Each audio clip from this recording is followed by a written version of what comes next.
Yang ni kalan hukum. Yang ni ingat begot. MPU Aceh mengikuti perkembangan tentangnya. Ubena vaksin yang berkembang di Indonesia yang halal hanya Sinovac. Yang halal hanya Sinovac dan suci. Yang lain membandu menaji.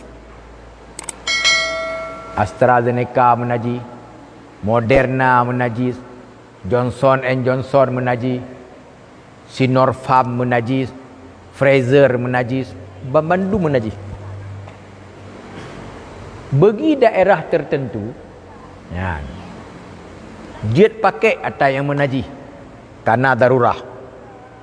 Bagi Aceh, antingo, hana tak akui jet pakai yang menaji bak kontak darurah. Han makui kamu. Kamu yang mempegah jet pakai Sinovac. Dan mio Sinovac kamu riku ke? Lain mutabah hana kamu akui darurah. Pakan tabak na Sinovac. Jadi hana tak pulau-pulau hukum mudahnya. Nanti kamu dipaksa le awaknya. Berjet bab lain tetap tidak boleh. Kalau kami diajak akan kami mau, tapi Sinovac. Lain tidak mau. Kadang-kadang hukum bak draw dia.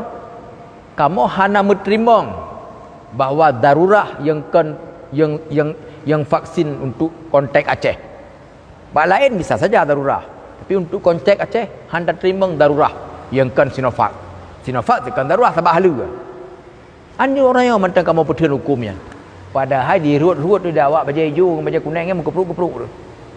Timban kan mangat. Ilun ti orang merutar dengan awaknya. Anu raya mantang lu berteun. Saya Sinovac, kami di depan. Yang lain kami tidak mau. Anu raya mantang lu keur dengan. Walaupun keur le dakwayan. Janganlah supaya cepat tidak. Yang Sinovac kamu ikut. Ni you apa dia tahu biji Sinovac. Tapi yang lain lagi abah. Hanya kiban kalian bak berteun hukum. Jadi kan dah berpelu-pelu nunggu. Anak. Karena Sinovac kalau yang periksa dia awak MUI ke di Cina, hala dan suci, ya silakan. Dapat teh. Yang lain kali yang periksa ternyata bernaji, dipegah hukum bernaji. Macam mana dipegah? Bernaji, punya darurah dia dah pakai. Man dia Aceh pun darurah? Tidak.